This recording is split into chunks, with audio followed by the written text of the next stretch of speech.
Hello, everybody. Welcome to our monthly webinar series here at PetroLearn. If you are watching this right now, that means you are watching the recording that is up on our YouTube video.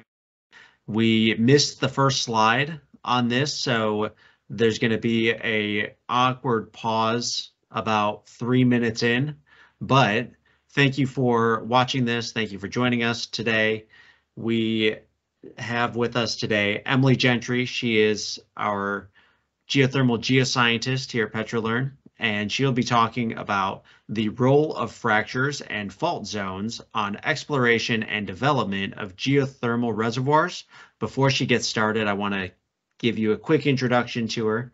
Emilie Gentry is a structural geologist with a diverse background in research, exploration, fieldwork, and petroleum geology. Her expertise is fault structures, subsurface mapping and modeling, and resource mapping with a focus on reservoir characterization, exploration, and development. Emilie's passion for geothermal energy was shaped by studying abroad in Iceland. She is a member of the Women in Geothermal Future Leaders cohort, and she enjoys promoting STEM education and outreach. Emilie has a master's degree in geology from Colorado School of Mines and a bachelor's degree in geologic science from the University of Texas at Austin. With that, Emilie, take it away. Thank you, Joe. Thanks everyone for tuning in and watching. So as Joe mentioned, I'll be talking about the role of fractures and fault zones on exploration and development of geothermal reservoirs. Faults and folds are really an underutilized part of the geology when we consider exploration and development of geothermal reservoirs. And so today we're going to talk about why they are important and how we really dive into understanding the characteristics. So a quick agenda. First, I'll start with a big picture of why do faults matter, why do we care about them, and permeability in geothermal reservoirs. And then I'll go into faults and fractures at different scales. I'll provide case studies on work that we have done related to those faults and fractures at different scales, and then finally wrap up with a summary at the end.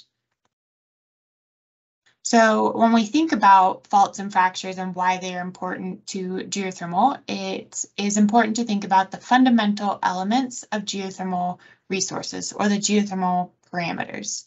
So we have heat flow or heat. We have our thermal conductivity or the fluid. We need that fluid to carry the heat. And we need permeability, which is through fractures. So as you see in this diagram down here, there is hot gas or heat and gas from magma rising from the below surface to surface through these fractures. And so our permeability in a geothermal reservoir is controlled by these fault systems or fracture networks. Fault systems control the fluid flow in the reservoir. And that fluid flow in the reservoir is produced at the surface to generate electricity. Now, what that means is the energy potential is controlled by several reservoir conditions, but probably the most important is fluid flow, because without that hot fluid flowing up to the surface, we can't really produce anything. Fluid flow in geothermal reservoirs is characterized by composition of fluids and permeability distribution along the field. So when we think about fracture systems, there's multiple different scales from a global perspective down to grain scale that are important.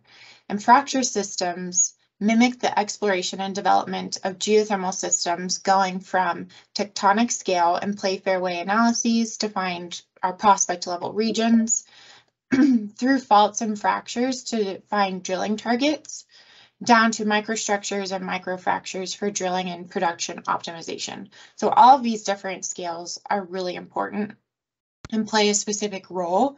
The rest of the talk is going to be broken down into emphasizing each of these different scales, and I'll provide case studies of what we have been focusing on in each of these different fracture scales.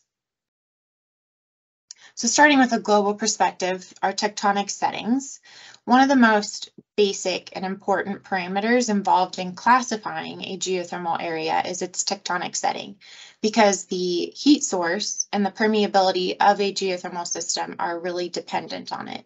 So the tectonic framework determines the occurrence of our advective or conductive heat processes, as well as the strain rates that keep our faults and fracture networks open. So as you can see on the map here, this is showing all our plate tectonic boundaries. All of our traditional geothermal systems, the hydrothermal geosystems that you are probably aware of, are located mostly along these plate boundaries. Specifically, our high enthalpy activity are located in extensional and transtensional settings. Iceland, everyone knows Iceland has geothermal. That is a good example. Most of these are also visible systems. They're hot springs that we can see, or fumaroles, and they are fault-controlled systems that are just bringing the heat closer to the surface. You might be thinking to yourself, well, what about intracontinental geothermal fields? Do those exist? I know they exist. Why? Yes, they do exist. They just require deeper drilling to get access to. Hot sedimentary aquifers are kind of a different topic. They don't necessarily require a plate boundary, but they still are important, have important structural settings. So looking at the tectonic and structural settings and favorable settings for geothermal systems, we can start to develop an exploration scheme that gives us insight to the reservoir itself and the best development practices for that reservoir over, say, a temperature-based exploration scheme. So what I mean by that is we can look at plate boundaries, understand how different plate boundaries will affect our geothermal gradient and the solidus differently. So we might choose specific plate boundaries that are more prospective for geothermal resources. We can also look at large-scale fault systems that are often associated with these plate boundaries and understand what sort of fault systems are more conducive to that geothermal production or geothermal existence. And so we can create these exploration techniques based on tectonic setting and structural controls. This really aids in being able to develop blind geothermal systems. So blind geothermal systems are where we don't have any surface manifestations, such as a hot spring or a fumarole, that would show us there is a geothermal reservoir system in the subsurface. Instead, we just have the hot subsurface, but no indication of it. So by having an exploration technique that uses tectonic settings, this gives us insight to where these could exist.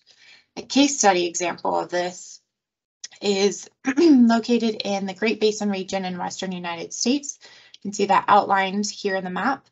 The project is called INGENIOUS. It stands for Innovative Geothermal Exploration Through Novel Investigations of Undiscovered Systems.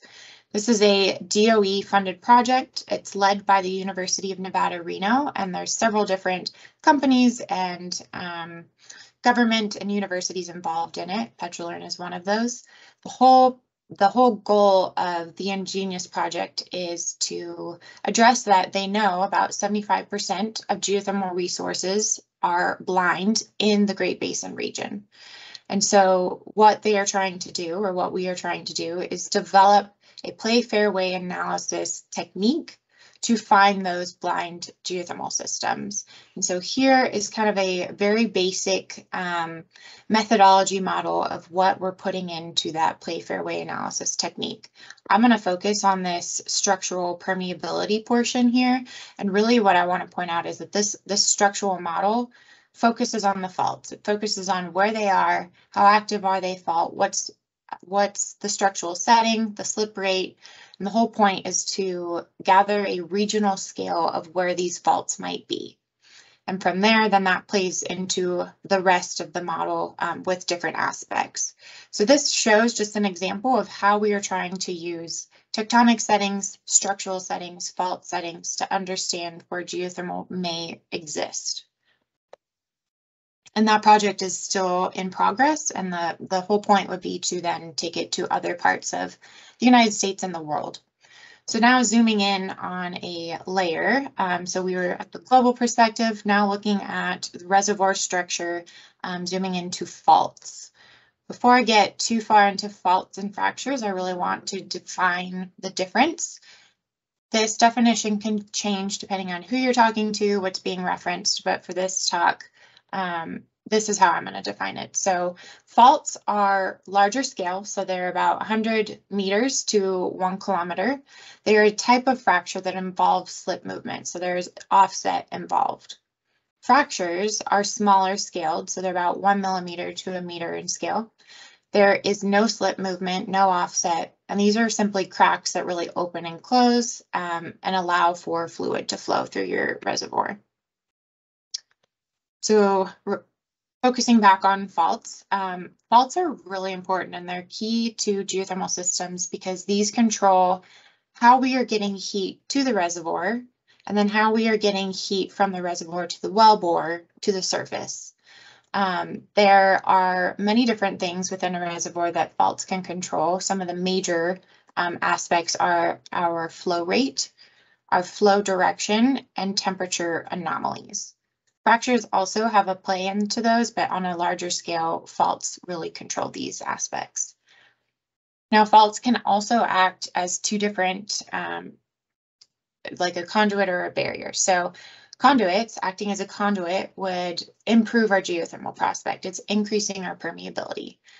Faults can also act as barriers where they may cause compartmentalization of your reservoir and hinder your geothermal production. So when we think about faults, knowing that they have major controls and can act as either conduits or barriers, there are important properties that we really want to look at. There's many different properties. These are just kind of the top that I chose out. Our fault geometry is really important in terms of understanding the permeability structure, the currents of our faults, the connectivity, understanding our stress state, which is important for not only exploration, but drilling and production. And then our hydraulic conductivity is an important aspect as well. So this simple schematic here, it's not for geothermal, but what I really wanted to highlight is that fault systems are really key conduits to bring that heat up to our wellbore, or they can act as barriers, as we mentioned.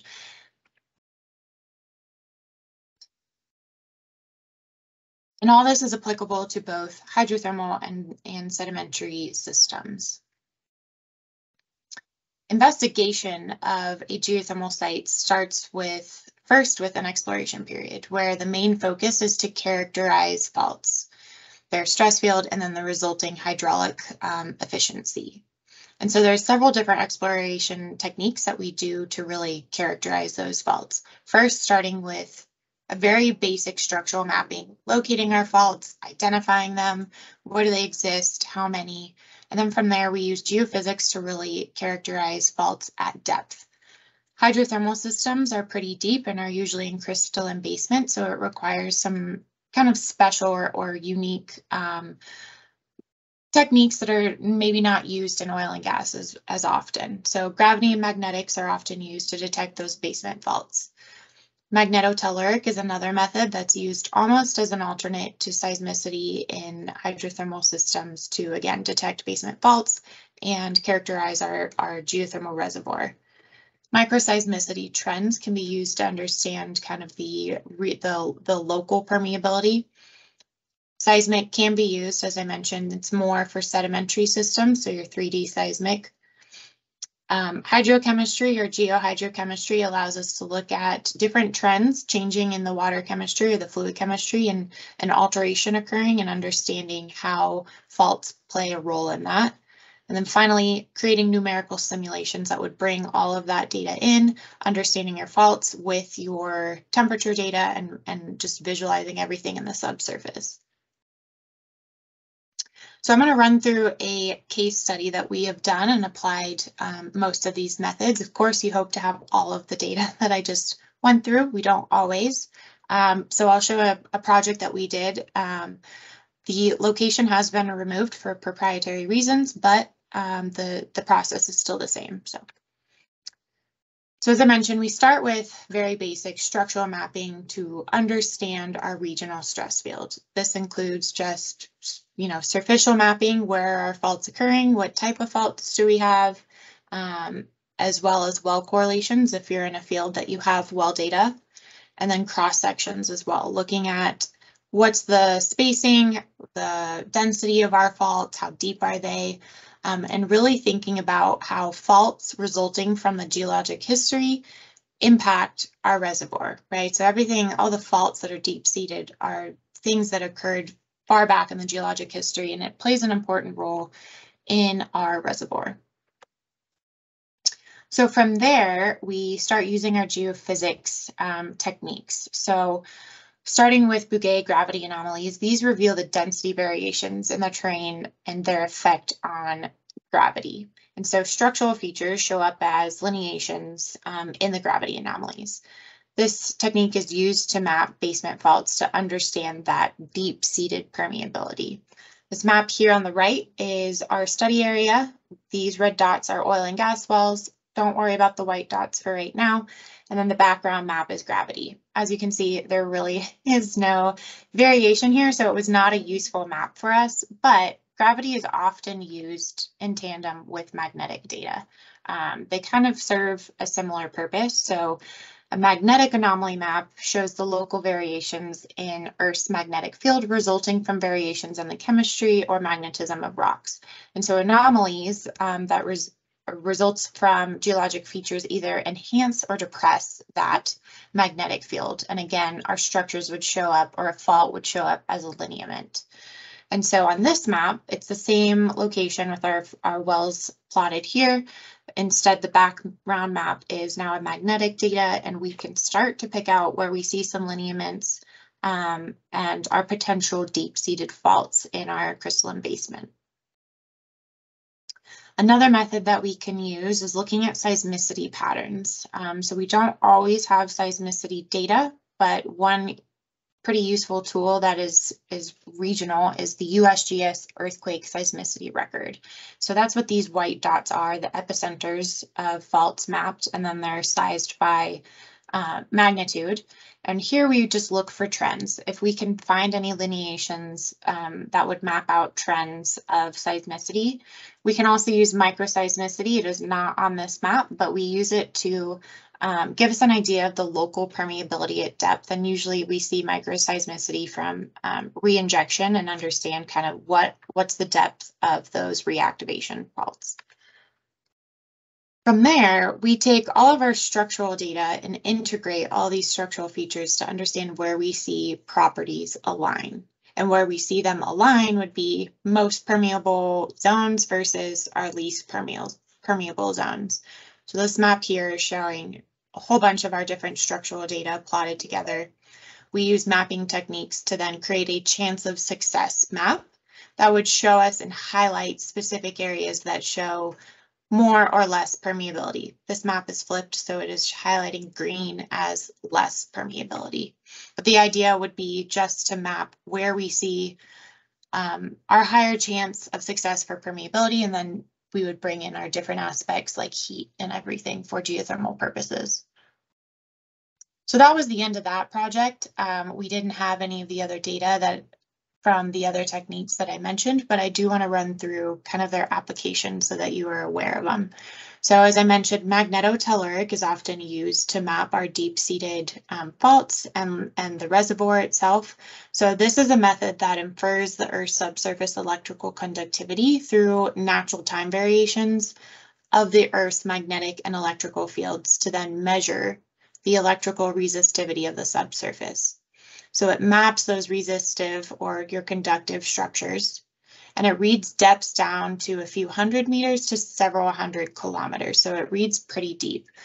And the whole setup looks like this. So it's just a surface setup, and you leave it out there for a certain amount of time. And the output that you get back looks like this, where it is highlighting the electrical resistivity distribution. It gives us information about our heat source, alteration zones, and as I mentioned, it goes deeper than seismic, so it's almost used as an alternative to seismicity in geothermal. We can also use geohydrochemistry. This is the fluid composition and the fluid rock interaction.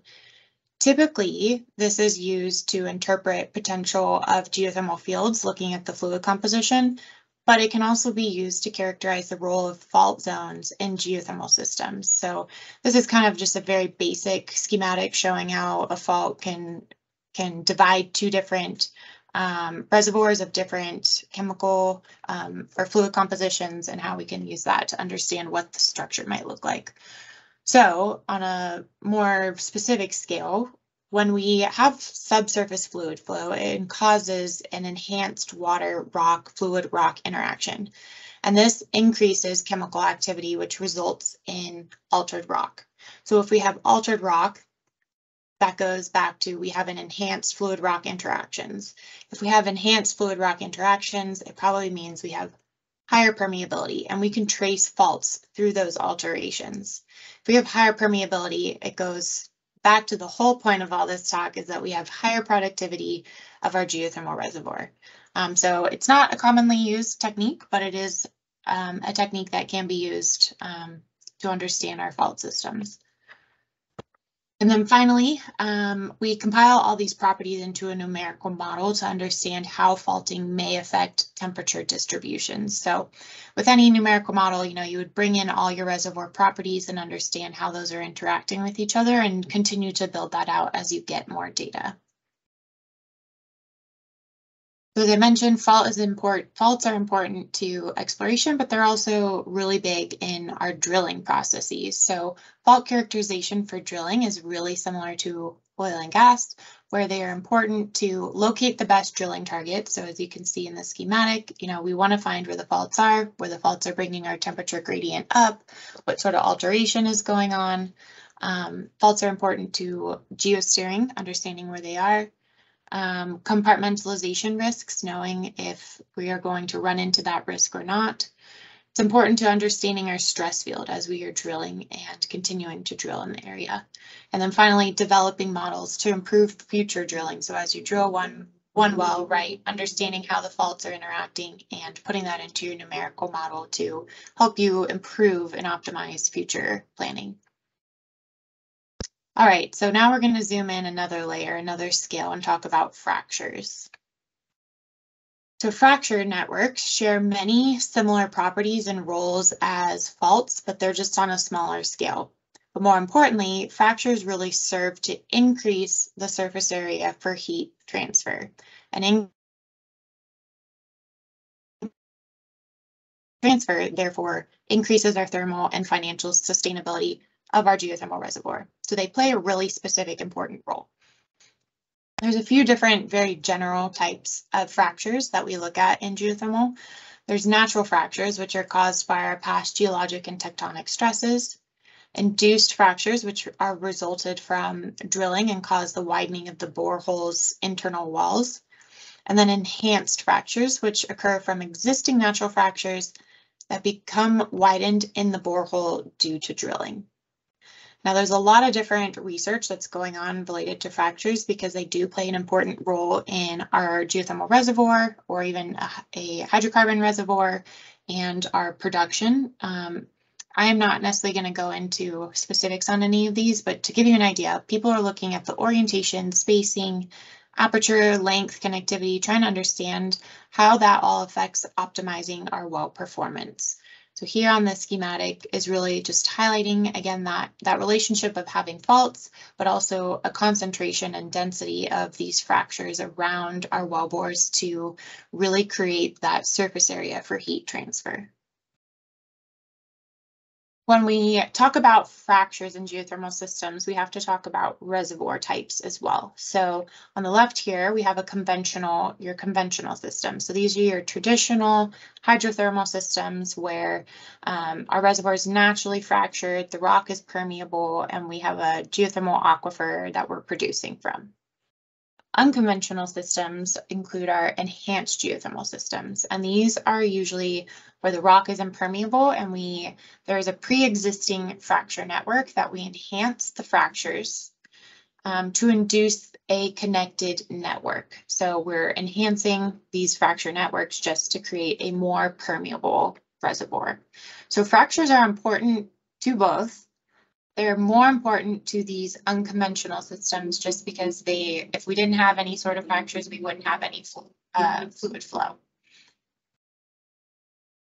Now, talking about creating those, it's really important to maximize that heat production from our natural fractures, right? So different sets of fractures in a reservoir does not necessarily mean that they're all conductive. We want optimally oriented fractures for that heat flow.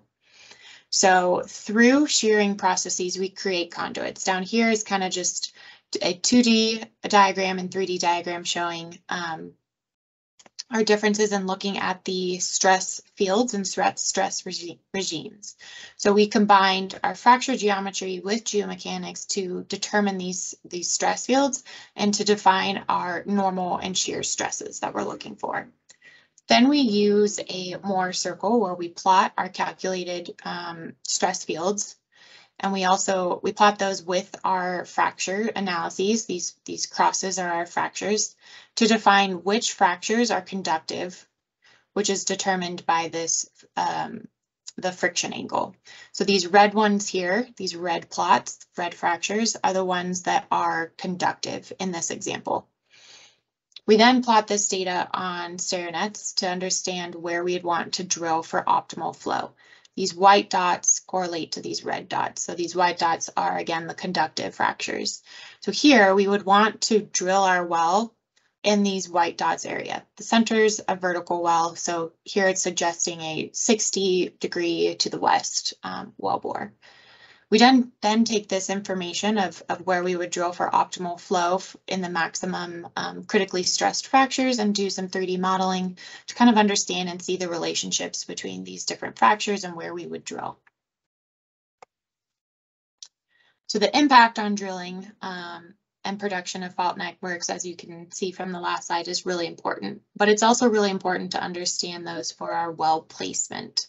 So in terms of where we would put our well bore, we want a viable fracture network. We want those fractures connected in a high density. If we don't have them connected, the fluid's not going to flow well across the reservoir. And we also want to place our well bore perpendicular to those fractures. That again comes down to just locating our fracture networks that are optimally placed for that maximum heat flow.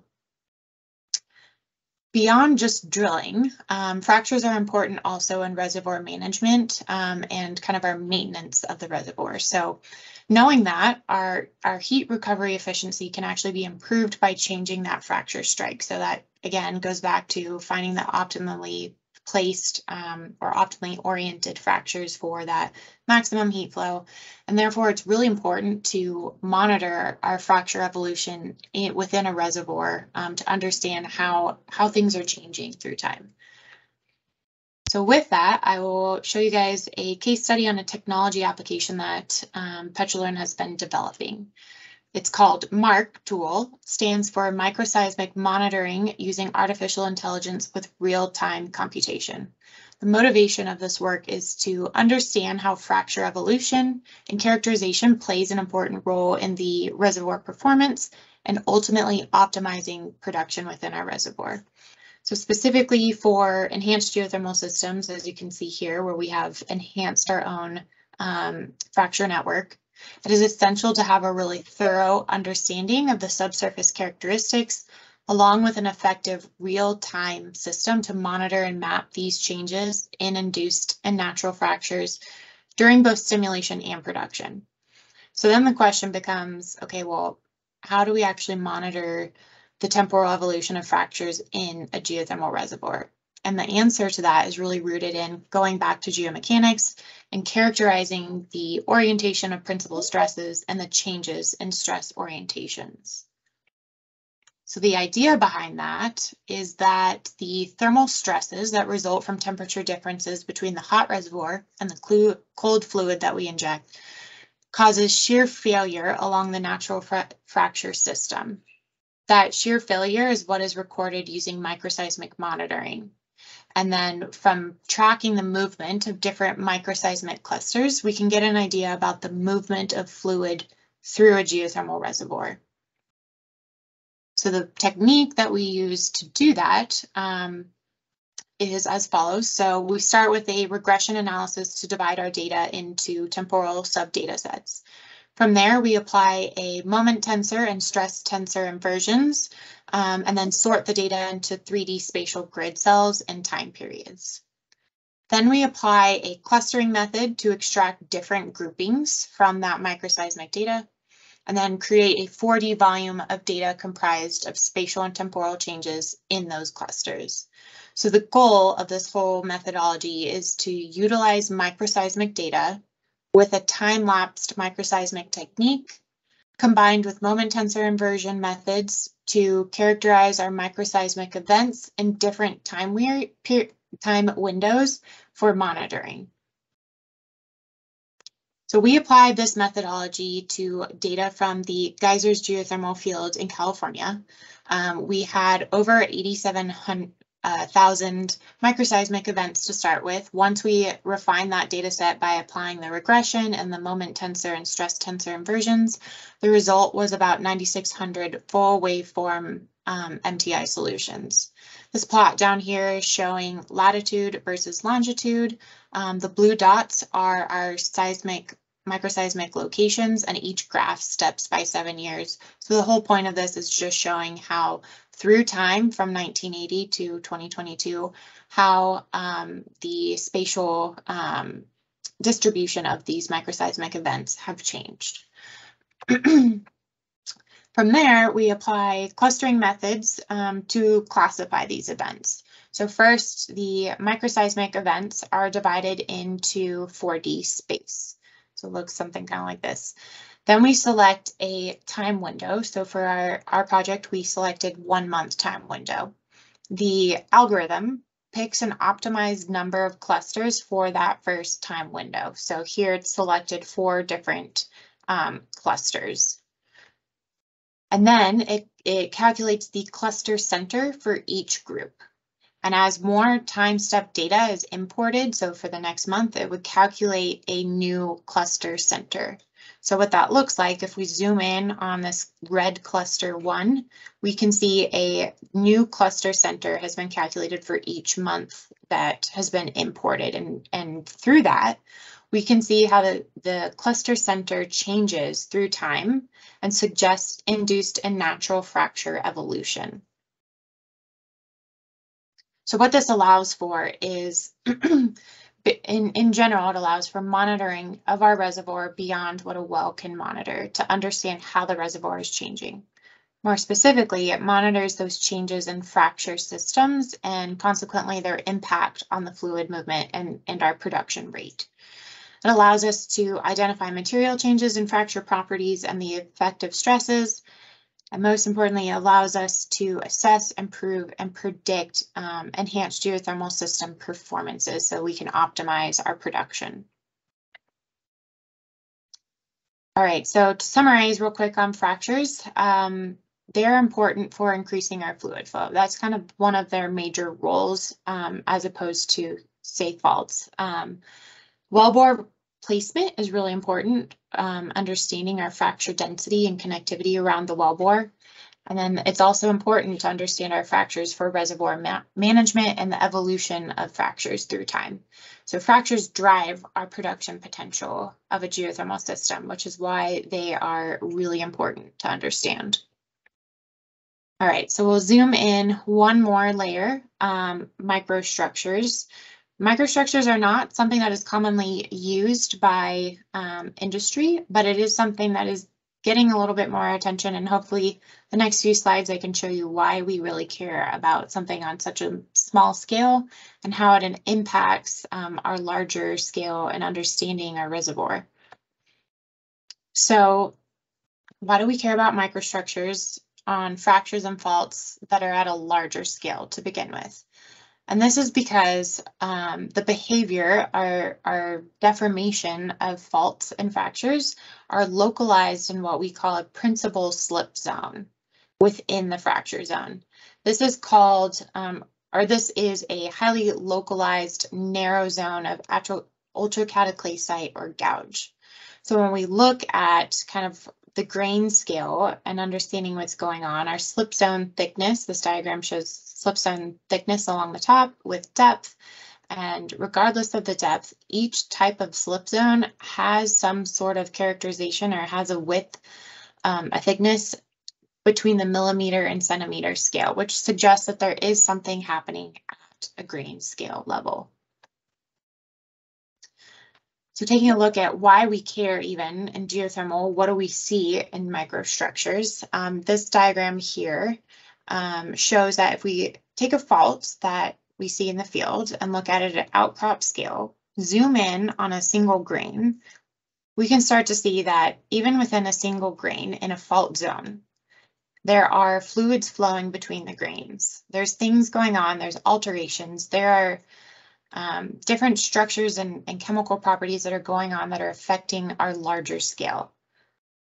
And so when we look at microstructures, we consider properties such as our grain size and porosity. Here in this image here is showing just kind of the difference of how our grain size and porosity of even a fault gouge can affect the fluid flow through that property. And even looking at, you know, is there grain fractures within our grains, or is it all cemented?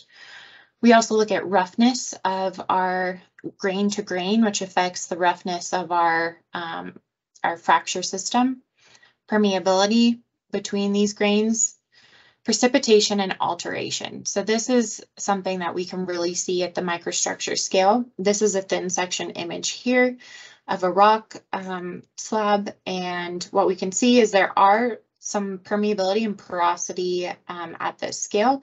It's hard to see on the computer screen, but there are different colors that are indicating alteration versus non-altered. So we have porosity that has been healed or closed versus porosity that has been open. And when we have that precipitation and alteration, it can affect our porosity and permeability at a much larger scale as well. And then finally, with microstructures, we consider the fault slip physics, or the microphysics, kind of what microstructures really alludes to, is what is happening between the grains that is affecting our overall fault itself. So we don't have any specific case studies that we have done on a project with microstructures, but I would like to show you guys this project from Den Hartog 2020 and 2021, where they have considered the microphysics of fault friction behavior and the importance of the friction between grains and how that affects our faults at a larger scale in nature. So going back to really why we care and why we are even looking at this scale, we can use, or we can look at the micro scale frictional interactions of our grains and then create models of those kind of micro scale microphysics of grains and how those control our macro scale mechanics, and apply the model back to nature to understand what is going on and what can we predict and understand about how how faults in nature could behave.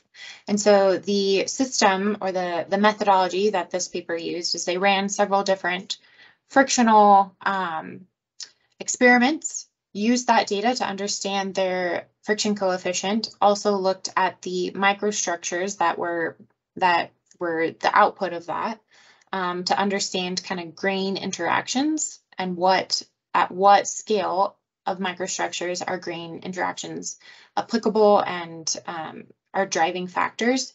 From those, they made microphysical models and then applied that back to nature to understand how their model correlates with actual fault processes and what we can predict.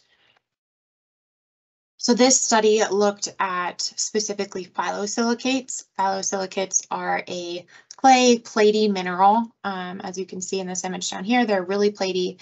They're often localized in faults, and so that is why this paper decided to choose phyllosilicates specifically. So then they ran several different experiments. I'm not going into the experiments, the detail on the experiments, but basically what they were looking for is how the friction coefficient changes with different parameters. So the absolute value of your friction coefficient can be determined, which then gives you the strength of your fault gouge and how easily it can reactivate. So looking at this diagram, we have velocity on top, our friction coefficient on the left, and displacement on the bottom. And so kind of learnings that they took from this was that one, that they can model or they can test the friction coefficient at different temperatures that are realistic for, say, geothermal temperatures in the subsurface, and looking at how phyllosilicates would alter in those temperatures. The steps in the friction coefficient are related to the changes in slip velocity, and it tells us something about the stability of sliding, how the coefficient changes with the slip velocity, and tells us how easy or how likely it is to reactivate faults that cause seismicity. We also looked at what introducing water or a fluid would do to their friction coefficient. So here is kind of the line of dry versus wet is on the right. And looking at muscovite is the solid line. They all act pretty much the same, but muscovite, the solid line, as you introduce water, your friction coefficient drops. So you just have a weaker strength in that mineral.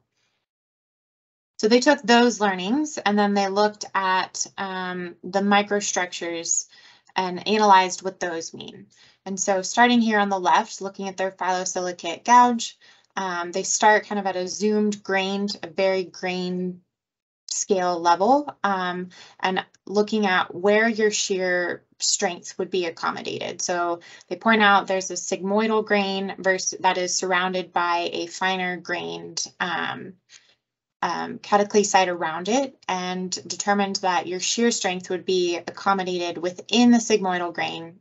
It would be limited, and so most of your shear strength would be accommodated on these deformation bands, since these are a little bit more disconnected from the overall material. So zooming in on these deformation bands and the actual material surrounding these grains, they took a look at what the individual fine grains were looking at. Here they noticed that they saw overlapping of grain edges, grains catching on each other. And if you zoom in again, we look at an individual grain, you can start to see the cleavage surfaces. If you zoom in one more time, we're looking at the atomic scale now. This is an atomic force microscope image of muscovite. Down here is the topography of the sample. And so we can see that it's really not smooth. There is a certain level of roughness to the surface of these minerals.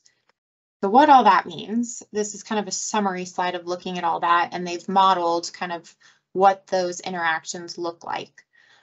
They determined that the overall resistance to sliding is controlled by what happens at the grain scale and happens at the atomic scale, just because these have kind of the more driving forces of the roughness and play a bigger role than, say, this large sigmoidal grain. So then they took understanding those grain interactions and created a microphysical model. I'm not going to go into the details on their model necessarily, but what they did was look at the surface grain interfaces, how those were acting with each other and expressing those microstructural parameters. And then they defined the shear strength through this model and predict kind of what the friction coefficient of phyllosilicates will do. And looking at how that compares to how their model compares to real, to actual data of muscovite and biotite, which are related. So again, I'm not going to go into exactly what they did, but they created this microphysical model and then applied it back to nature to see how it correlated or related to what they saw in nature. And so here, this is a fault zone off of Taiwan. The top section of this fault is locked and the bottom section is creeping. And so they were interested in seeing if their model could tell them anything about what the fault was doing and if they could see it in their samples. So they collected a few samples of the fault gouges, and what they saw was that you could distinctly pick out the friction coefficients of creeping versus locked. They really haven't done any further work on this. They said that maybe this is due to a difference in kaolinite, difference in mineralogy, but really they just wanted to understand how their model could be applied to understand the behaviors of fault scales in nature. Okay, so given that example, going back to what microstructures are, they are the grain interface of the fault gouge. And we consider both the structural or the physical and the mineral components of these microstructures. Why do we even care about microstructures and geothermal? As I mentioned, it's not really something that is used in industry often or looked at in industry, but it does play an important role because the fault friction is controlled by that grain scale process, right? On a small scale, things are happening which influences the larger scale, and kind of each time you step out, it has an effect. So that fault friction affects the induced and natural fractures, which are what create our permeability. And then we also have alteration of the mineralogy, which affects the grain scale porosity and permeability. And again, that affects the fault permeability and fluid flow. Another example of what that could look like is this study was looking at how fluid flow affects the granite composition and the possible implications of frictional properties within a permeable fault zone. So they took 2 samples from this fault zone and understanding how the fluid flow may affect. This is a work in progress, so there weren't any results yet, but this is the unaltered granite and this is the altered granite. So just understanding, how is that going to affect our larger scale fluid flow in our system. All right, so this is my last slide. So just an overview of what we talked about and the importance of fractures and faults in geothermal systems.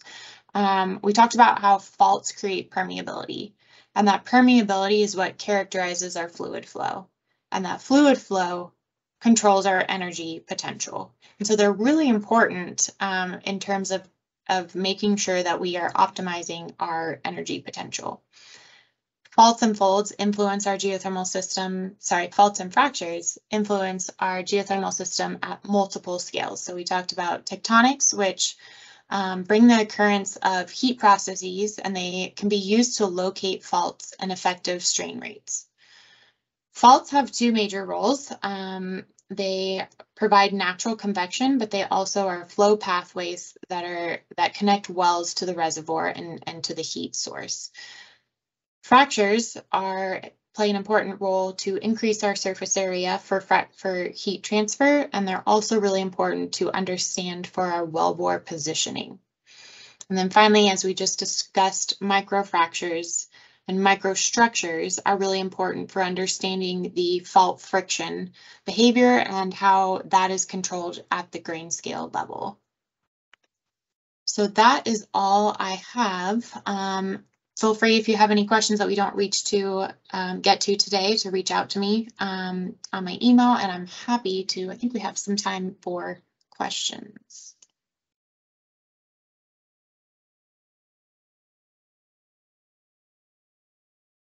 Thank you, Emily, for that presentation. There is one question. As Emily said, please send your questions into the chat. There is one question here that I can get to. Is there any relation between swelling clays and slippage? I'm sure there is. That's not something that I have necessarily looked at. And I don't know that in industry anyone has related that back to production. I would imagine that, yes, there is a relation. I can't speak to anything specific, though.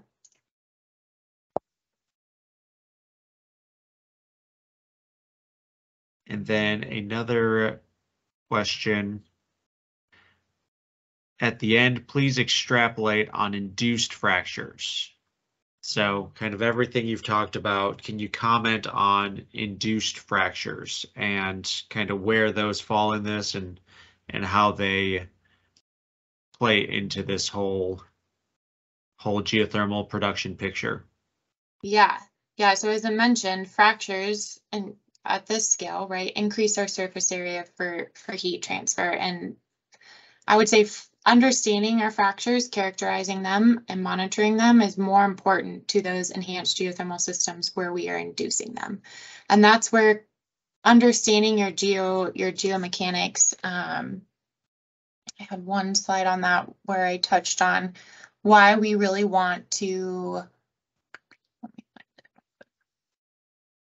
why it's important to understand kind of the overall stress regime related to those fractures is important so that we can optimally produce or optimally find the locations where the heat flow can flow the best. So in terms of inducing, we want to know what is the orientation, how are we making sure that everything's connected, and inducing them in a way that is optimizing our production. Then a follow-up on that. As you have induced fractures, what is the interplay with proppants in those induced fractures? For geothermal, I'm not sure that proppants are really used. Joe can maybe touch on that, but as far as I know, I mean, just because enhanced geothermal isn't something that is widely commercialized yet, as far as I know, proppants aren't a focus. Yeah, so the proppants are an active area of research, as Emilie pointed out, and that's probably the quickest and easiest answer, that they are not generally used right now, but they are actively being researched. Then let's see, another question. Have you considered the effect of microstructures on fracture propagation? If so, what did you find? I have not personally done, I am fascinated by microstructures, but I have not done much work on them myself. Yes, I absolutely believe, you know, if you think about your roughness, that's going to affect your propagation and everything, along with other properties that are probably not thinking of at the moment. There are probably some studies going on related to that. I have a feeling that microstructures, the interest in them is picking up in the academic world to understand how it's influencing energy settings such as hydrocarbons and geothermal. So maybe more to come on that. So another question, getting towards the induced fracture, since we're in that realm right now. Is there any fix if the induced fracture was created more than expected or the orientation is not correct? I think feeding into this a little bit more, what happens if you create a fracture and you end up creating a short circuit or creating too much flow in any one fracture? Is there anything being done or researched in that realm? That gets into the engineering side, which is not my specialty. Yeah,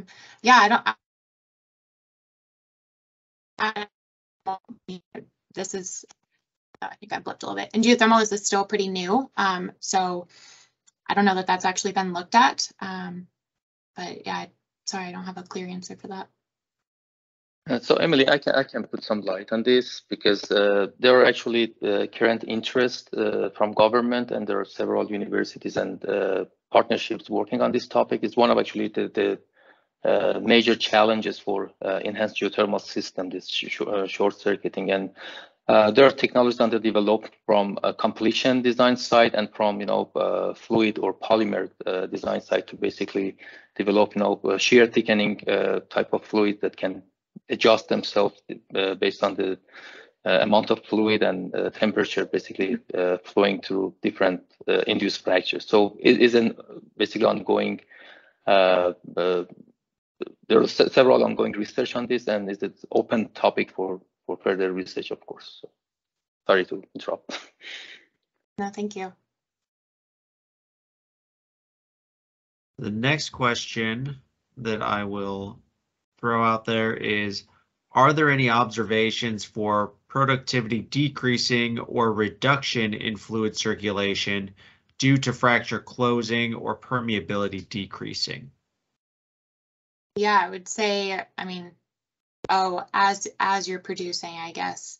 I can't think of a specific example. I'm sure that is a thing, and it is why it is important to monitor that evolution of fractures and understand how your chemistry is changing.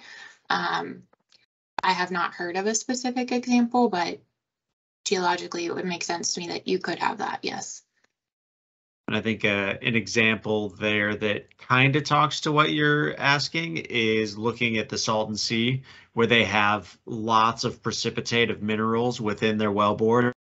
Really, any geothermal wellbores that have that mineral precipitation, you can imagine that same process happening into a fracture, closing that fracture, and then reducing that permeability. So think of the wellbore as a mutated fracture almost. As it closes up, you increase in permeability. I think we'll do one more question. And this one is just as a curiosity, in the slide where friction coefficients versus temperature were established in that publication. So the slide where you've got that increase in friction coefficient, you see an increase in friction coefficient with temperature.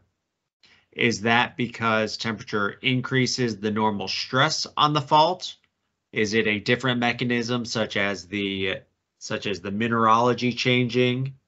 What could potentially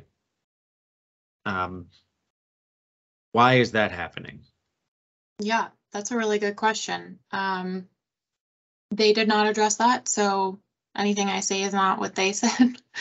But I could see it being related to higher temperatures doing something. It wouldn't change the mineralogy, but having an effect of being able to slide faster at a higher temperature.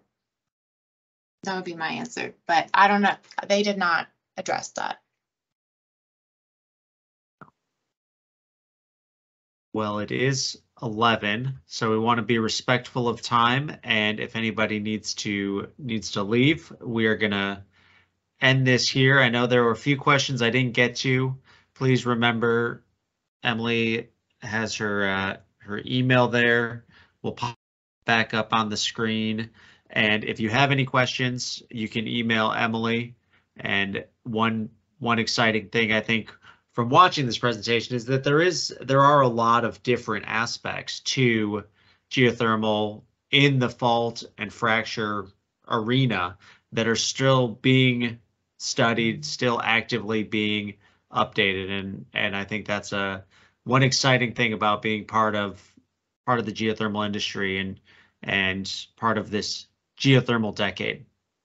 So thank you everybody for joining us. We will be watching on LinkedIn for our next monthly talk. And with that, I will say goodbye. Thanks, everyone. Thanks, Joe. Thanks.